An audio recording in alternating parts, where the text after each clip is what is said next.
Hello and welcome to African Descendants Forum. My name is Dr Milton Brown, and today we're exploring a fascinating area of cultural history that flows quite literally through the landscapes and communities of Britain. The history and cultural significance of the British waterways.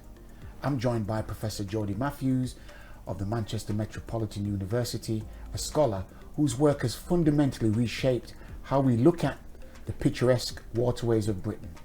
While many see our canals as peaceful sites for weekend walks and leisure, Professor Matthews' research, particularly her work for the Canal River Trust, reveals them as literally arteries of the British Empire. From the investment of blood money from the transatlantic slave trade into canal infrastructure, to the transit of slave-produced cotton and indigo into the heart of the North, her work challenges us to look beneath the surface. Today we're going to discuss the hidden global histories of Manchester, Liverpool, Birmingham and Huddersfield canals, and why confronting this uncomfortable heritage is vital for our future. Professor Matthews, thank you so much for coming to join us. Thank you for that introduction. Yeah, thank you. Looking at the Aspley Mill, we see a monument of the Victorian industry there. In your work, you talk about the commodity, the actual stuff inside the building. How does shining a focus from wool to slave gown, indigo, cotton, change how we see this specific Kirklees landmark? You touched on materiality of the towpath and the canals as an extension of the Middle Passage.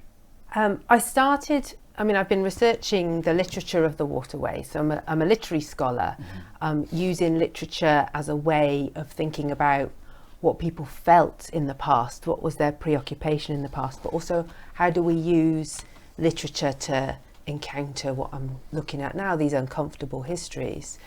So I started actually thinking about this in during the Second World War, and where the aluminium was coming from that was transported on the waterways.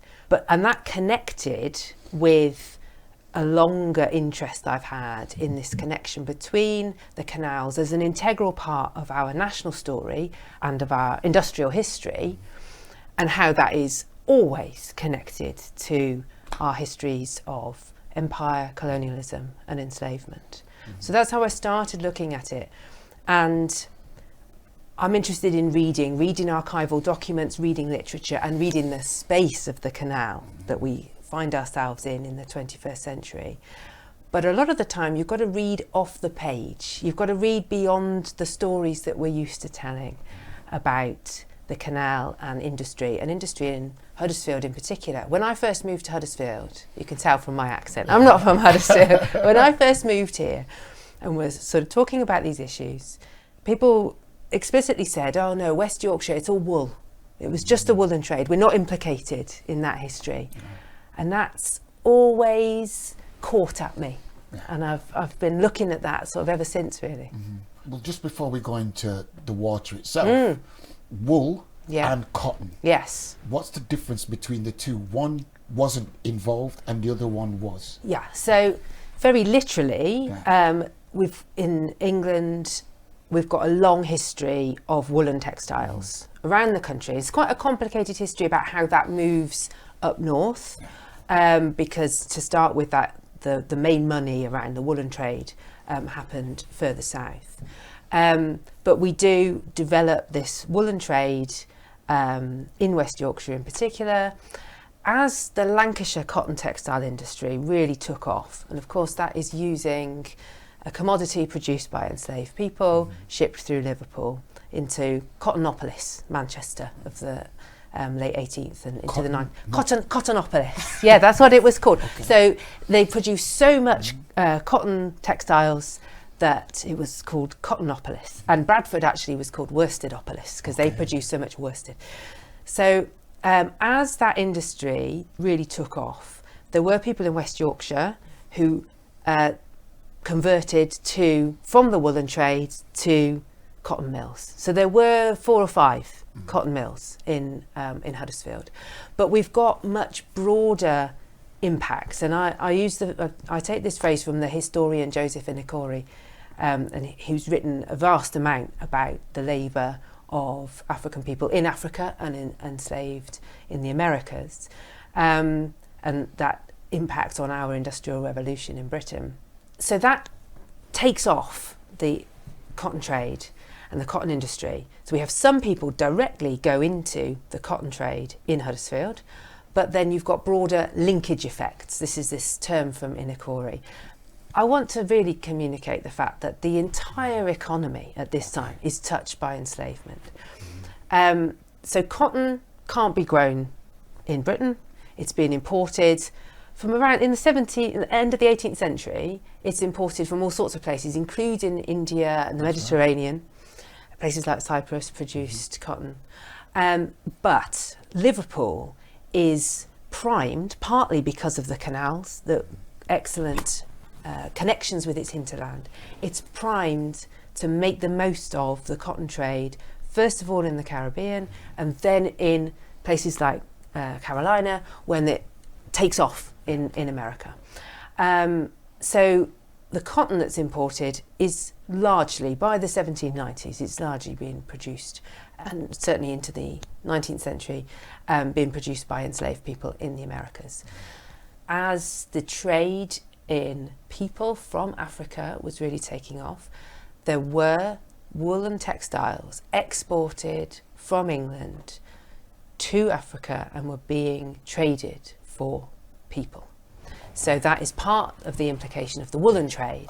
There were markets in Africa, in Guinea as it was known, and then the West Yorkshire woolen textile producers did export their produce to the Caribbean and to America as well.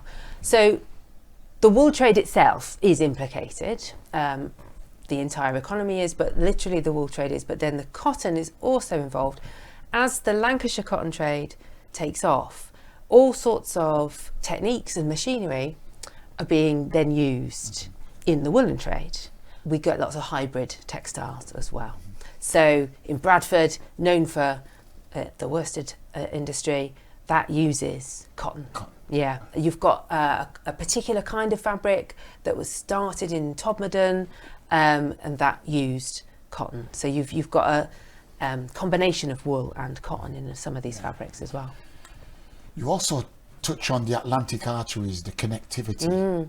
You've used the words like the global pipeline, and also the hydraulic history. Can you expand on that, please? The way I've been approaching this topic is to think about water. The canals are full of water. That's how they exist. You know, the physics of it is that you can carry heavy stuff, bulky stuff that doesn't have to get there in a hurry. The roads were not in a good shape when the canals started to be built. So the water is what carries these commodities. Yeah.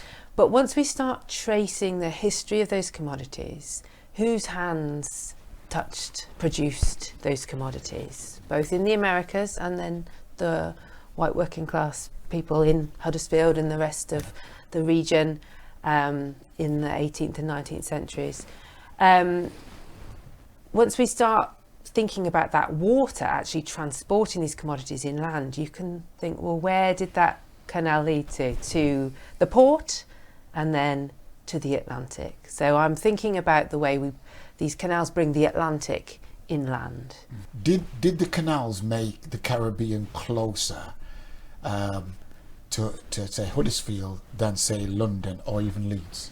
That's a really interesting question, and I think there's a lot more research needed there in terms of what people did think and feel at that time. We do know that, and we may come on to discuss this, the abolitionist speakers in Huddersfield, people were aware of enslavement. It isn't as if this was happening a long way away.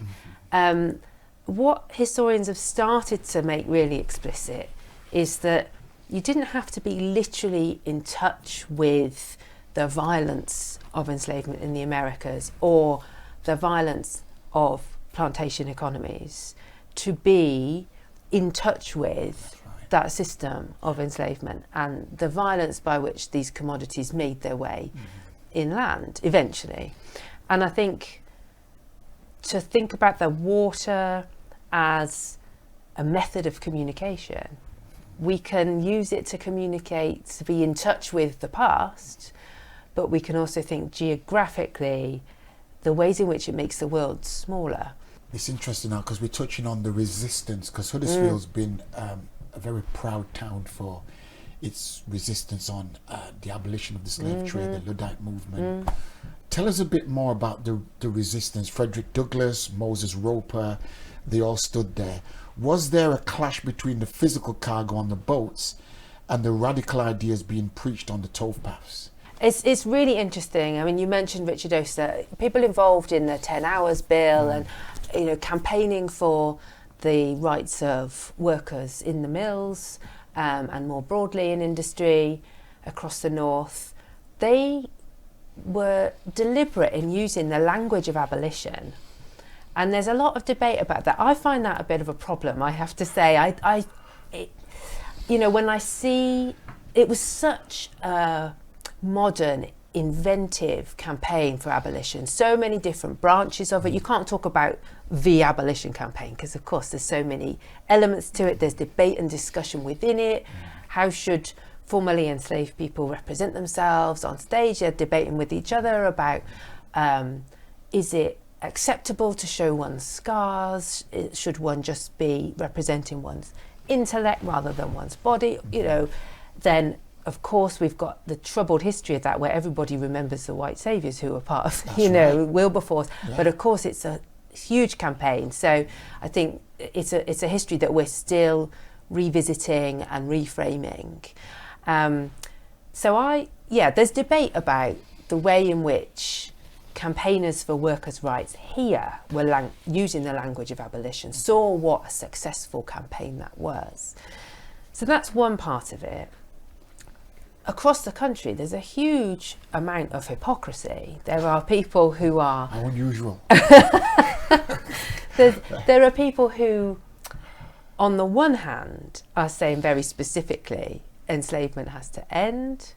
There are others, but at the same time, they are making money from it. You know, whether directly or indirectly, they are benefiting from it. And it comes back to this question of the entire economy being implicated. And it may be that a really important project has been the Legacies of British Slave Ownership project, and there's a database online that anybody can put a name or a place in, you know, Harewood House near Leeds, put that in, see, you know, that catalogues the compensation paid to the owners of enslaved people at emancipation.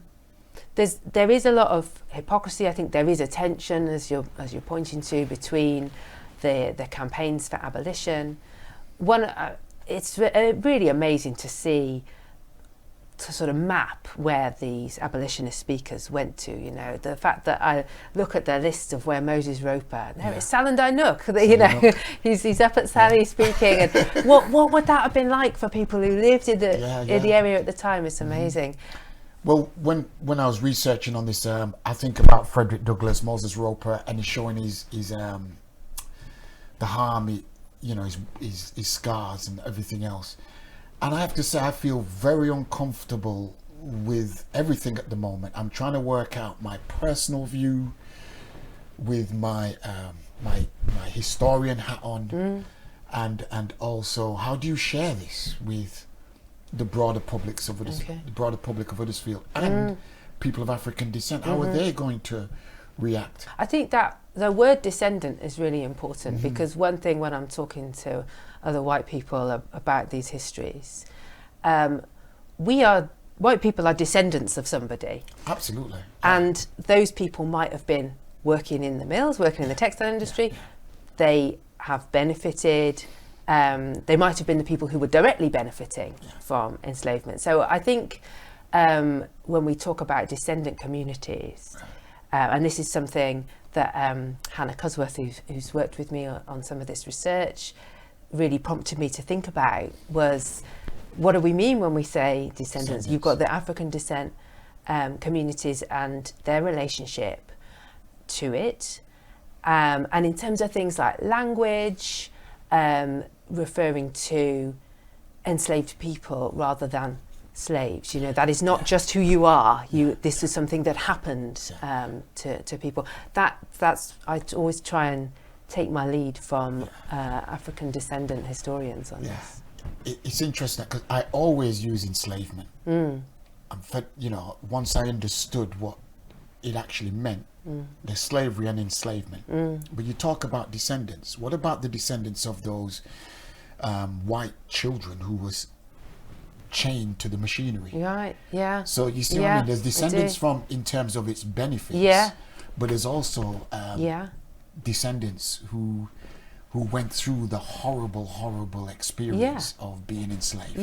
So I take my my narrative as a humanitarian. And I see suffering. Of course, one's more brutal than the other, but they're still suffering. Yeah, absolutely. And especially the context is still the same. The emotiveness of talking about children as well, who those campaigners were trying to save from that. I think somebody said to me the other day that they felt like, this was a white woman who was interested in canal history, and she felt that I was saying that those people who were victims of capitalism, who were victims of the factory system, were morally implicated in histories of enslavement. And so that she was pushing back against some of the things I was saying, and that is what I am very open to. How does this come across? What do we feel about this today? And I hope I managed to explain that I don't see those workers in the mills as implicated in that violence, but they were in touch with it. They were literally touching the commodity, so they weren't responsible. But it's a connection between working class history here, and histories of enslavement. I'm coming on to the erasure of and the sanitization of history in this contested space. In one hand, you've got this beautiful, idyllic, peaceful canal walking along there. I used to play down there as a kid, right? And then on the other hand, you have this brutal history.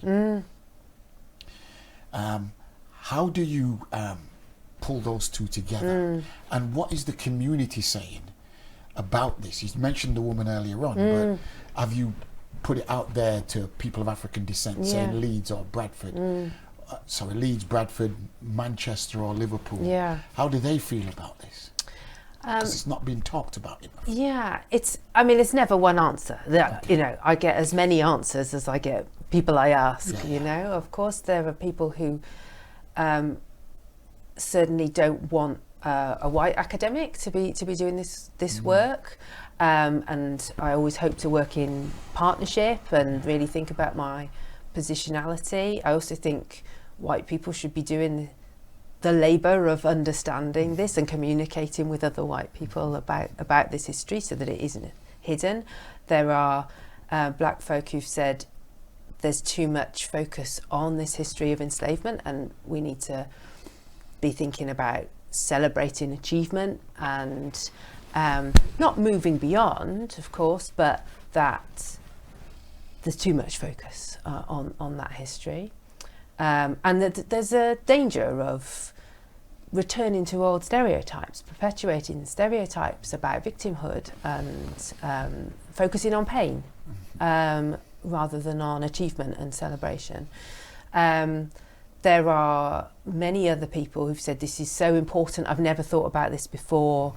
I try and listen to all of that and respond to all of that. I can't necessarily resolve the tensions between different people's views, but I think we're always talking about histories plural. Who's supporting you in this? How do you, if you can, put it to one side and start to look at this objectively? I'm well supported institutionally.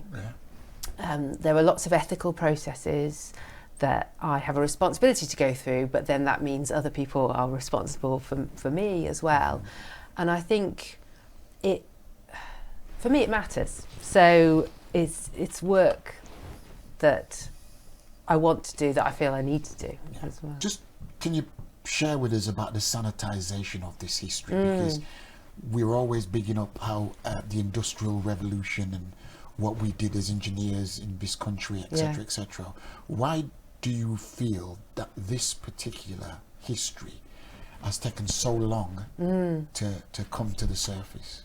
Well, we rightly celebrate industrial history. We rightly celebrate the waterways. They're an incredible engineering achievement. They have a huge impact on the economy, on our culture, and places like Huddersfield, you know, they really, really change it. So I think they're part of our national story, and there are aspects of, some would say, foundations of that national story that we shouldn't be proud of. And it's difficult to talk about that. I always use the term uncomfortable history. These are uncomfortable histories. And a lot of people put in a lot of work to regenerate the waterways, the Huddersfield Narrow Canal in particular.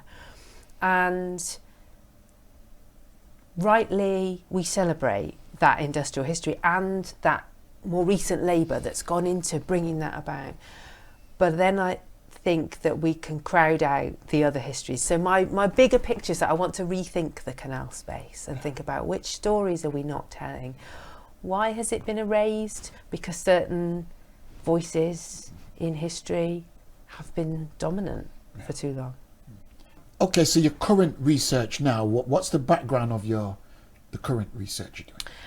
So currently I'm running a bit of a pilot project. I've been lucky enough to get a small amount of money from the British Academy and Leverhulme Trust, to basically, it's enough to pay a few people for their time and some train tickets and some coffees, you know, to have more of these conversations, and in particular think about the ethics of what I'm doing. And that involves working with the Canal and River Trust, specialists in the ethics of research in this area, people who've run other projects previously around the country, in Leeds, in Nottingham, etc. And working with people who are specialists in canal history as well, and finding out what their views on this are. So I'm trying to spend some time, not me as an academic deciding these are the research questions, this is who it benefits, but asking, and this is a question you've asked me before, is who does this benefit? Who's this for? How is the community involved? So really digging into that, so that I then have a good foundation to move forward and do a bigger project. So I've been trying to lay the archival foundation. It takes many years. I've been looking at this for 15 years or so, because there isn't one archive that you can go to, take your pictures, write it all down. These are documents that are across the country in little archives in places that you're not going to expect. Sometimes I just get given a box of documents and there's a letter, and tucked into that letter there's a reference to mahogany or a dye fixing material or cotton, and you think, right, where's that come from? And that's where merchandise. Exactly. So much of this is hidden under the word merchandise. Yeah. It's and that wasn't, I don't think there's anything nefarious in that nobody's deliberately trying to hide this history, deliberately trying to hide where everybody knew where these imports had come from. But in the archival record, it's all hidden under merchandise. So I keep having to keep looking for somebody saying somewhere, what do they mean in this case by merchandise? For instance, Huddersfield Canals, the early documents saying this is why we need a canal, they talk about cotton, they talk about yarn, they talk about exotic fruits, you know, where did those come from? Toll records, tonnage records, wharfage rates, somewhere like Aspley. That's where you find these little details. So I've been doing that archival research and then thinking about how, layered on top of that, how do we use literature? How do we use poetry written by black and white poets about enslavement during the period of campaigning for abolition, but also more recently, or novels that explore the experience of enslavement, and also literature about canals. How do we bring all that together? or the writing by abolitionists like Moses Roper and Frederick Douglass, how do we use that both as a record of what people felt and thought in the past, but also that allows us to work through some of these ideas in the present? It'll never be a completed project, really. But it's more about saying, right, here's our historical foundation, here's the facts. What do we do with that? That's what I'm really interested in now. What do we do with this history? How does it matter to different people in different ways? Where are the resistances to talking about this? Who's resistant to this and why? What research does that inhibit, that kind of resistance? And can we work through some of that as well in a way that doesn't cause more harm, doesn't cause more pain, and maybe in some form reparative? Yeah. I'm glad you mentioned the word reparative. I was thinking about that word earlier on. But what about memorializing some of the spaces on the canal? Surely from Liverpool to Leeds, there must be 1,001 stories being told. I think once your research is finished, blue plaques. Yeah. Along there. There's so many ways to do it, and that's another thing I want other people's opinions on. Like if you're walking along the canal, and you're going for a country walk, the Leeds-Liverpool Canal, you've seen the kingfisher, you've seen the otters. What does it mean to encounter that history on a plaque? And what are the ethics of forcing that encounter with that history? I think it's a fascinating research, and I think go for it. Yeah, as long as it takes. I think we should always uncover hidden histories. My old Professor Paul Ward used to say, work with history and create history. And I think what you're doing is very brave, and it should be done.